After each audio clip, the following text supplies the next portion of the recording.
Assalamualaikum warahmatullahi wabarakatuh. Nama saya Muhammad Farhan Akhtar bin Muhammad Fauzan. Nombor metrik A169123. Assalamualaikum warahmatullahi wabarakatuh.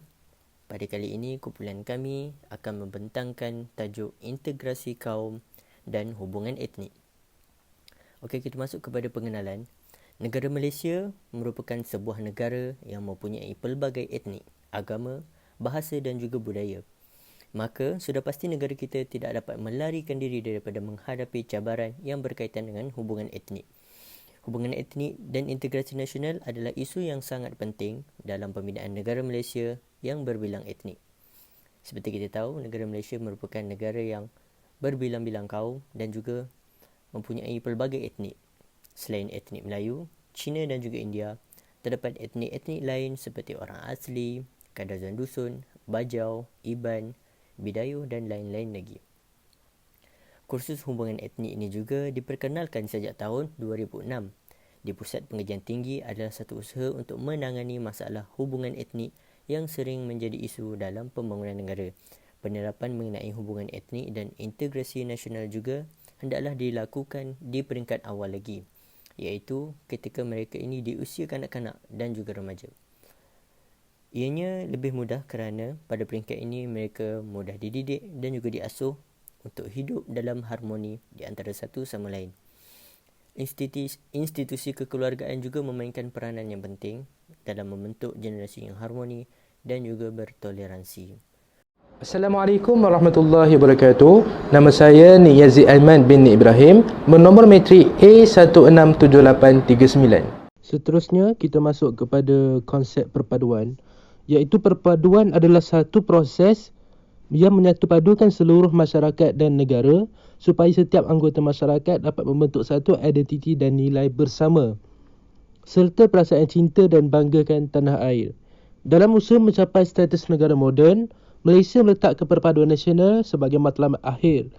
Matlamat akhir proses penyatuan ini adalah terbentuknya satu bangsa Malaysia yang terdiri daripada satu masyarakat berbilang etnik yang bersatu padu, sejahtera dan mempunyai identiti nasional tersendiri.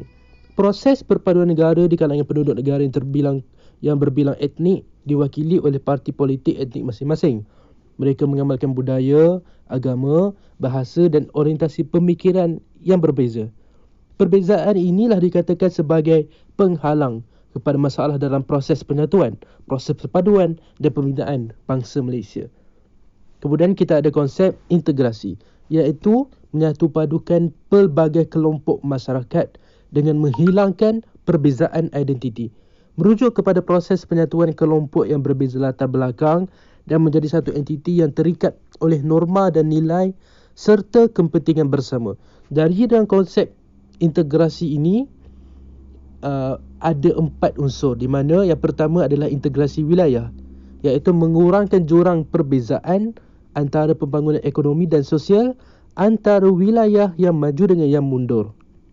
Kemudian, integrasi ekonomi, iaitu usaha untuk mengurangkan jurang perbezaan ekonomi antara kumpulan etnik. Seterusnya, integrasi kebudayaan, di mana usaha membentuk satu kebudayaan kebangsaan. Dan seterusnya, akhir sekali adalah integrasi sosial, iaitu usaha menyatupadukan rakyat melalui program sosial. Yang kelima, integrasi pendidikan. Unsur integrasi semuanya ada 6. Integrasi pendidikan iaitu mewujudkan satu sistem pendidikan yang bercorak kebangsaan dan sempurna dari segi intelek, jasmani dan rohani. Yang keenam, akhir sekali, integrasi politik, iaitu usaha menyatukan rakyat melalui kerjasama dan pembahagian kuasa politik.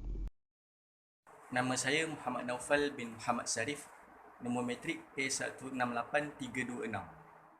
Saya akan menerangkan tentang konsep etnik. Istilah etnik berasal daripada perkataan Yunani iaitu ethnos yang bermakna orang.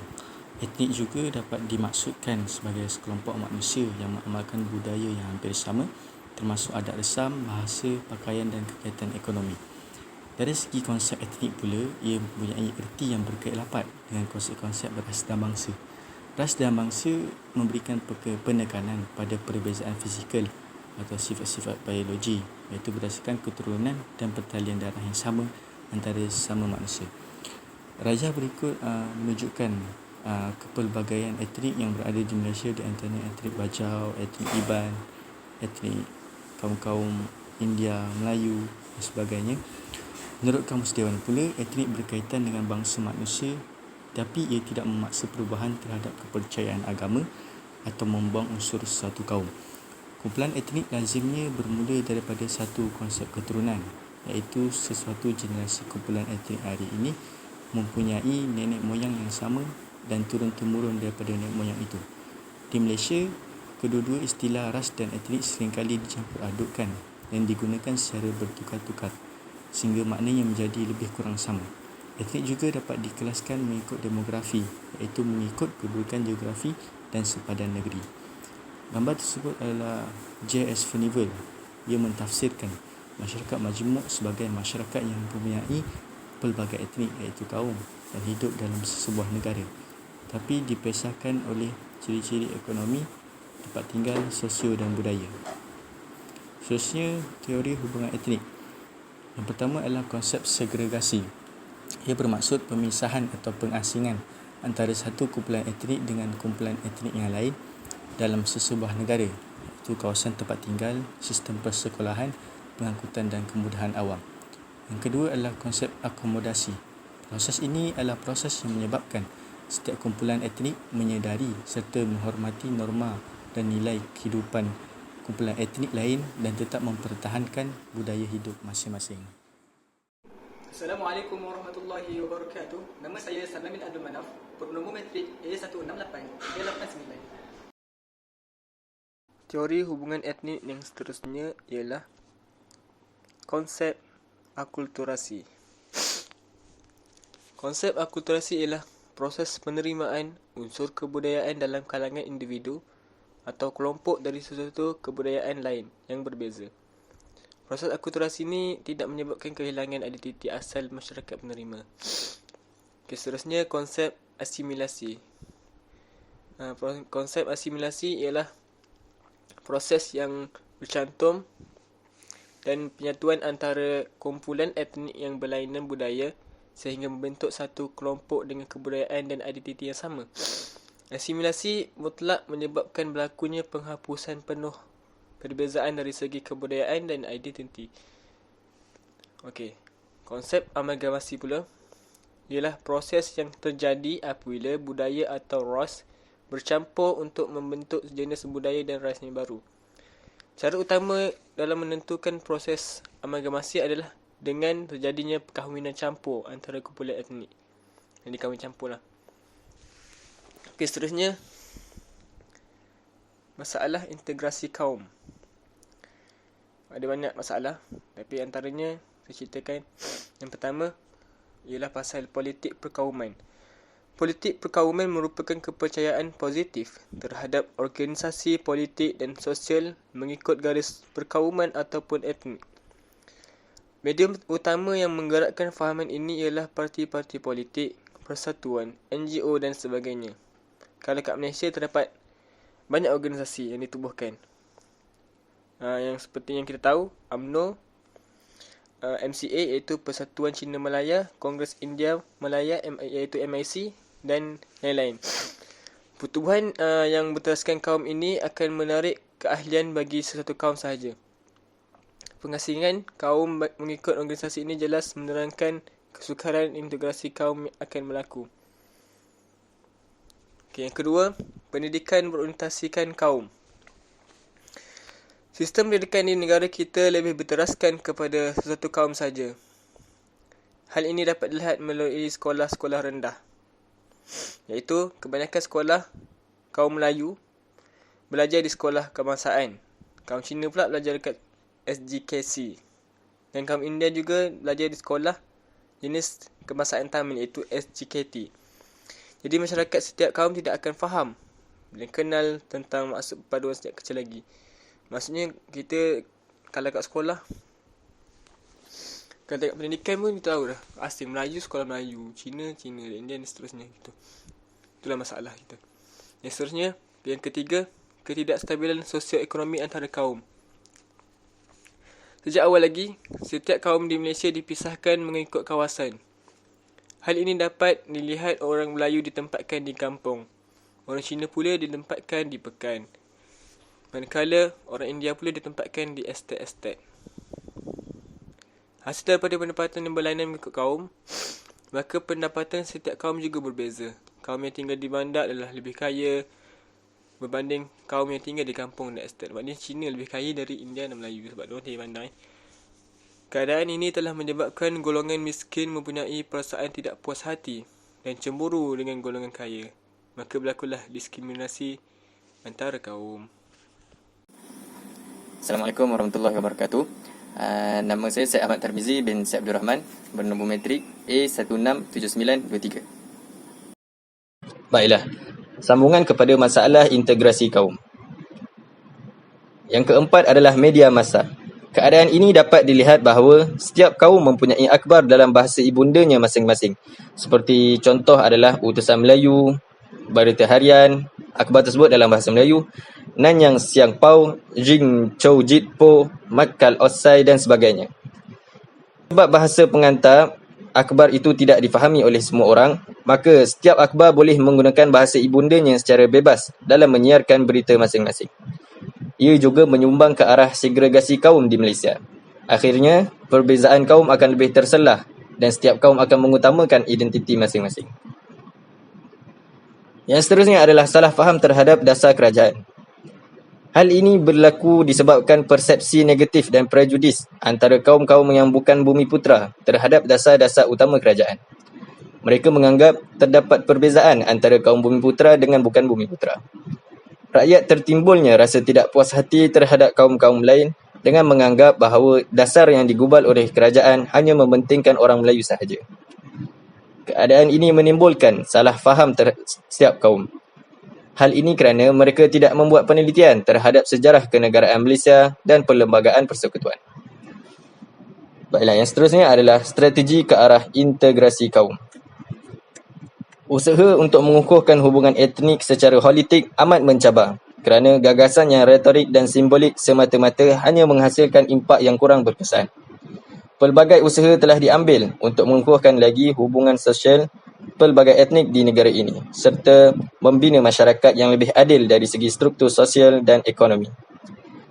Oleh yang demikian, strategi integrasi perlu dilaksanakan semua pihak termasuklah kerajaan, masyarakat, NGO yang bersesuaian dengan peranan yang diperlukan.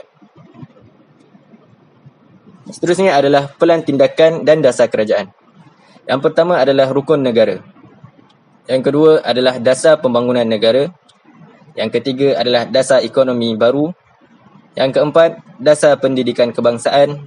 Dan yang kelima adalah wawasan 2020. Bismillahirrahmanirrahim. Assalamualaikum warahmatullahi wabarakatuh. Nama saya Muhammad Syafiq Farhan bin Muhammad Fatihi. Memegang nombor metrik A170004. Okey, kita lihat pula kepada pelan tindakan dan dasar kerajaan, di mana ia meliputi 5 perkara, iaitu rukun negara, dasar pembangunan negara, dasar ekonomi baru, dasar pendidikan kebangsaan dan wawasan 2020. Okey, kita lihat kepada yang pertama, iaitu rukun negara, di mana sejarah ia bermula apabila ia dibentuk pada tahun 1970, 31 Ogos 1970 oleh Majlis Gerakan Malaysia ataupun dikenali juga sebagai Mageran, berdasarkan kepada pindaan daraf rukun negara yang terbentuk melalui Majlis Perundangan Negara atau dikenali juga sebagai MPN, di mana rukun negara berfungsi sebagai suatu ideologi nasional Malaysia, merupakan panduan untuk melancana program dan dasar negara, di mana dapat difahami bahawa setiap perkara ataupun program atau tindakan yang dilakukan di dalam Malaysia adalah merujuk kepada rukun negara dan mesti menepati intipati rukun negara.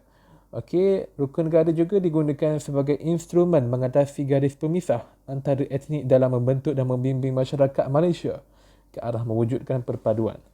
Rukun negara juga menjadi peraturan dan norma hidup masyarakat di Malaysia dan pematuhan kepadanya dapat mewujudkan perpaduan antara etnik di negara ini. Okay, seterusnya kita lihat kepada pelan tindakan yang kedua, iaitu dasar pembangunan negara, di mana ia bermatlamatkan kepada mencapai pembangunan seimbang bagi mewujudkan masyarakat yang bersatu padu dan adil. Selain itu, ia juga digunakan untuk mewujudkan suatu masyarakat perdagangan dan perindustrian bumi putera. Gagasan dasar pembangunan negara digerakkan atas landasan yang kukuh, membentuk pembangunan seimbang meliputi aspek keadilan sosial, nilai, etika dan moral mengikut acuan tempatan. Okey, kita lihat kepada dasar yang ketiga, iaitu dasar ekonomi baru. Dasar ekonomi baru ini bermatlamat bagi mencapai perpaduan negara. Dengan cara apa? Iaitu memperbetulkan ketidakseimbangan sosioekonomi yang wujud antara kaum dan wilayah. Seterusnya, ia juga dapat dilaksanakan dengan mempertingkatkan penglibatan kaum bumi putera dalam bidang perniagaan dan perusahaan. Kita lihat kepada dasar yang keempat, iaitu dasar pendidikan kebangsaan.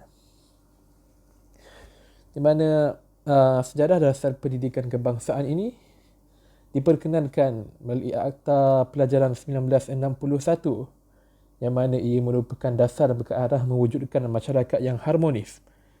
Di antara program utama yang dilaksanakan melalui dasar pendidikan kebangsaan ialah sekolah wawasan, di mana sekolah wawasan ini bertujuan untuk menyediakan satu ruang sosial bagi pelajar dari pelbagai kumpulan etnik berinteraksi. Seterusnya, menjalinkan hubungan yang harmonis. Seterusnya ialah RIMAP, iaitu kerjasama antara sekolah pelbagai aliran dalam semua program pelajar dan guru bagi meningkatkan hubungan etnik dalam kalangan pelajar. Seterusnya, mata pelajaran elektif Tamil dan Mandarin, di mana penawaran mata pelajaran Tamil dan Mandarin di sekolah aliran kebangsaan sebagai bahasa kedua sebagai pemangkin proses interaksi dan integrasi antara kaum. Seterusnya, pelan pembangunan pendidikan, di mana ia merupakan suatu pelan yang bertujuan untuk mewujudkan masyarakat yang saksama melalui peningkatan taraf hidup serta mengurangkan jurang sosioekonomi antara etnik dan kawasan. Seterusnya, program bantuan pelajar, di mana program-program lain seperti rancangan makanan tambahan, program susu sekolah, skim voucher tuition dan skim pinjaman buku teks. Dan akhir sekali, wawasan 2020, di mana ia diperkenalkan oleh Perdana Menteri Malaysia, iaitu Tun Dr. Mahathir pada 28 Februari tahun 1991, di mana ia menegaskan bahawa matlamat pembangunan negara ialah menjadikan Malaysia sebuah negara industri, pembentukan negara Malaysia yang maju menjelang tahun 2020. Wawasan 2020 bertujuan untuk mewujudkan masyarakat yang bermoral dan beretika, kukuh dalam nilai agama, mewujudkan masyarakat yang liberal dan bertolak ansur, mewujudkan masyarakat yang mempunyai daya perubahan tinggi dan memandang jauh ke hadapan, mewujudkan masyarakat yang penyayang dan budaya menyayangi, memastikan masyarakat yang adil dalam bidang ekonomi, mewujudkan masyarakat makmur yang mempunyai ekonomi yang boleh bersaing, dinamik, giat dan berdaya tahan. Bismillahirrahmanirrahim. Assalamualaikum warahmatullahi wabarakatuh. Nama saya Muhammad Uthman bin Muhammad Nasruddin, Geometri A169182. Seterusnya adalah kita akan bincangkan mengenai dengan peranan kerajaan dan masyarakat dalam konteks hubungan etnik. Negara kita, Malaysia, merupakan sebuah negara yang telah menjadi contoh teladan dalam hubungan etnik. Selain itu, negara kita merupakan tonggak utama dalam proses mewujudkan perpaduan. Hal ini dibantu dan disokong oleh badan bukan kerajaan dan masyarakat. Terdapat 4 peranan kerajaan dalam konteks hubungan etnik. Yang pertama, program Jabatan Perpaduan Negara dan Integrasi Nasional. Yang kedua, memperkasakan sekolah kebangsaan. Yang ketiga, sekolah wawasan. Dan yang keempat adalah program PLKN. Baik, yang pertama kita akan bincangkan mengenai program Jabatan Perpaduan Negara dan Integrasi Nasional. Program ini telah bermula dengan penubuhan Mageran. Jabatan Perpaduan Negara ditubuhkan bagi menangani isu-isu berhubung pembinaan semula perpaduan masyarakat di Malaysia yang rapuh akibat peristiwa 13 Mei 1969. Penubuhan Jabatan Perpaduan Negara bermaklumat memupuk kesefahaman dan semangat muhibah melalui jaringan dan interaksi sosial ke arah pembentukan bangsa Malaysia yang bersatu padu dan beridentiti nasional. Sehingga kini pelbagai strategi dirangka bagi memupuk perpaduan dan mempertingkatkan perpaduan dan integrasi nasional, antaranya melalui Pelan Tindakan Perpaduan dan Integrasi Nasional 2006 sehingga 2010. Antara program utama Jabatan Perpaduan Negara adalah Rukun Tetangga, Skim Ronda Sukarela, Tabika Perpaduan, Kelab Rukun Negara dan Sekretariat Rukun Negara. Yang seterusnya yang dilakukan oleh kerajaan dalam konteks hubungan etnik adalah memperkasakan sekolah kebangsaan. Perkara ini bertujuan menyediakan peluang kepada semua untuk memupuk perpaduan antara kaum. Selain itu, pihak kerajaan juga berperanan menarik minat kaum bukan Melayu untuk menghantar anak mereka ke sekolah kebangsaan. Program ini juga memperkenalkan mata pelajaran bahasa Cina dan Tamil, melatih guru-guru berkualiti dan mengadakan aktiviti antara golongan etnik. Assalamualaikum warahmatullahi wabarakatuh. Nama saya Muhammad Wafiuddin bin Abdullah, Metrik A19991. Okey, peranan kerajaan yang seterusnya adalah membina sekolah hawasan. Sekolah hawasan ini yang ditubuhkan membawa makna bahawa 3 buah sekolah yang berlainan jenis kumpulan digabungkan dalam satu kawasan.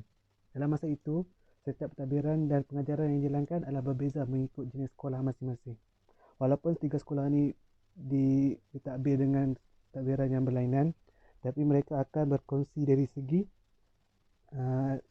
kemudahan dan juga aktiviti seperti kantin, padang, dewan dan sebagainya. Sekolah hawasan ini bertujuan untuk mewujudkan perpaduan antara kaum dan etnik melalui perkongsian kemudahan. Selain itu, pihak kerajaan juga berharap melalui cara ini dapat mewujudkan peluang kepada semua kaum untuk berhubung dan berinteraksi. Okey, seterusnya adalah program latihan khidmat negara iaitu PLKN.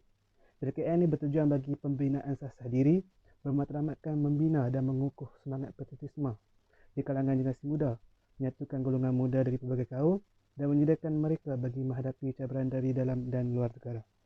PLKN ini memberi latihan berdasarkan 4 modul iaitu fizikal, kenegaraan, pembinaan karakter dan khidmat komuniti. Program kursus latihan yang dimulakan ini dilaksanakan sejak tahun 2004. Setiap tahun, 18% daripada remaja berumur 18 tahun pada tahun latihan dipilih untuk menyertai PLKN. Okey, seterusnya ialah peranan masyarakat. Peranan masyarakat itu mempunyai 4 organisasi iaitu Rukun Tetangga, Rumah Terbuka, Penerimaan Budaya dan program di Institusi Pengajian Tinggi. Okay, yang pertama ialah Rukun Tetangga. Rukun Tetangga ni yang diperkenalkan pada tahun 1975 pada mulanya bertujuan untuk membolehkan rakyat mengawal dan menjaga keselamatan kawasan kedamaian. Tapi sekarang ni dia selaras dengan dasar-dasar kerajaan berlandaskan Perlembagaan Persekutuan dan Rukun Negara. Rukun Tetangga ni bermatlamat memelihara, meningkat dan mengukuhkan perpaduan rakyat dan integrasi nasional.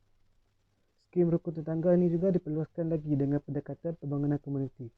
Jawatan kuasa Rukun Tetangga ni juga telah mengajukan pelbagai aktiviti dalam komuniti mereka seperti gotong royong, keagamaan, dari segi ekonomi bagi dapat mengukuhkan hubungan antara etnik-etnik di kawasan tersebut. Seterusnya ialah Rumah Terbuka.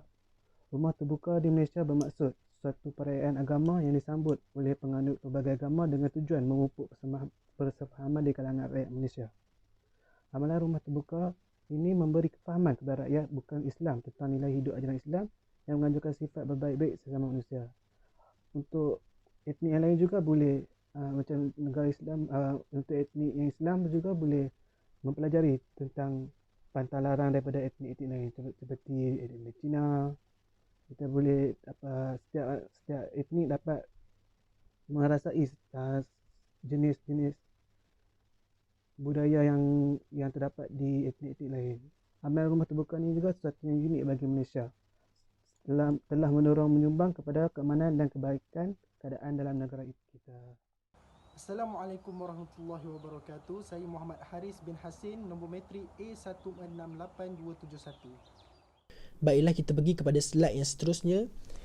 Organisasi peranan masyarakat yang seterusnya ialah penerimaan budaya. Budaya berperanan dalam menjamin keharmonian hubungan etnik dengan etnik yang berlainan serta cuba menyerak budaya etnik yang lain. Budaya terbagi kepada dua, iaitu budaya kebendaan dan budaya bukan kebendaan. Melalui budaya kebendaan kita dapat melihat dari segi etnik bukan Melayu dapat memakai baju kurung dan baju Melayu dengan segak, contohnya pada hari Jumaat. Maknanya di sini kita dapat lihat etnik bukan Melayu dapat memakai baju kurung dan baju Melayu, contohnya pada hari Jumaat. Dari segi budaya bukan kebendaan pula, seperti etnik Cina sudah pandai memasak rendang yang pada asalnya milik etnik Melayu, dan juga etnik India yang mempelajari tarian singa yang pada mulanya merupakan kebudayaan etnik Cina. Oleh itu, sesuatu kawasan penempatan bukan lagi didiami oleh sesuatu etnik sahaja, malah didiami oleh semua etnik, antaranya etnik Melayu, etnik Cina, etnik India dan sebagainya. Kita pergi kepada slide yang seterusnya, iaitu peranan kerajaan menerusi program di institusi pengajian tinggi. Melaksanakan pelbagai aktiviti dan program yang menjurus kepada perpaduan kaum di kalangan mahasiswi dan mahasiswa. Contohnya seperti sambutan hari raya melibatkan semua mahasiswa dan mahasiswi tanpa mengira etnik dan kaum. Maknanya pada hari sambutan hari raya ini, semua kaum akan berkumpul dan bergaul antara satu sama lain tanpa mengira etnik dan kaum. IPT juga memberi kuasa kepada semua mahasiswa dan mahasiswi untuk menjadi pemimpin dan menganggotai jawatan kuasa perwakilan pelajar. Di samping itu, pensyarah juga akan didedahkan dengan sikap perpaduan antara kaum yang positif menerusi kursus seperti sosiologi perhubungan kaum dan hubungan etnik. Slide yang seterusnya, untuk poin yang seterusnya ialah peranan pertubuhan bukan kerajaan ataupun NGO. NGO yang ditubuhkan ini telah memainkan satu peranan yang penting dan positif untuk mengekalkan kestabilan politik. NGO boleh memainkan peranan yang tidak dapat dimainkan oleh parti-parti politik kerana NGO merupakan satu kuasa non-partisan. Kewujudan NGO juga disebabkan kepimpinan sesebuah organisasi yang tidak berjaya kerana hanya menentukan sesuatu etnik yang memimpin. Hal ini membangkitkan penubuhan organisasi lain seperti Majlis Belia Malaysia yang disertai oleh pelbagai etnik. Akhir sekali, kita difahami bahawa pihak swasta dan kerajaan perlu dalam memberi sumbangan dana bagi meningkatkan pembangunan dan penyelidikan bagi menghasilkan inovasi dan seterusnya menuju ke arah pertumbuhan ekonomi negara. Apabila ekonomi negara baik, maka taraf hidup rakyat akan meningkat. Keharmonian dalam masyarakat Malaysia akan wujud dan juga akan menseimbangkan jurang ekonomi antara negara. Baiklah, secara kesimpulannya, slide seterusnya, negara kita Malaysia terbahagi kepada pelbagai etnik, antaranya etnik Melayu, etnik Cina dan etnik India dan yang sebagainya. Setiap etnik pula mempunyai jati diri dan keunikan mereka mengikut kaum masing-masing. Isu hubungan kaum masih lagi menjadi isu yang sensitif, jadi ia perlu ditangani dengan bijaksana. Ini merupakan tanggungjawab semua pihak dalam menangani masalah ini. Seterusnya, pihak berkuasa juga harus sentiasa ingat bahawa pentingnya perpaduan dan dalam membentuk sesebuah negara yang utuh. Akhir sekali, kita sebagai rakyat Malaysia juga berharap agar negara kita sentiasa aman, harmoni, bersatu padu, maju dan disayangi oleh semua pihak. Sekian, itu sahaja daripada kami, iaitu mengenai slide yang bertajuk integrasi kaum dan hubungan etnik. Sekian, terima kasih. Assalamualaikum warahmatullahi wabarakatuh.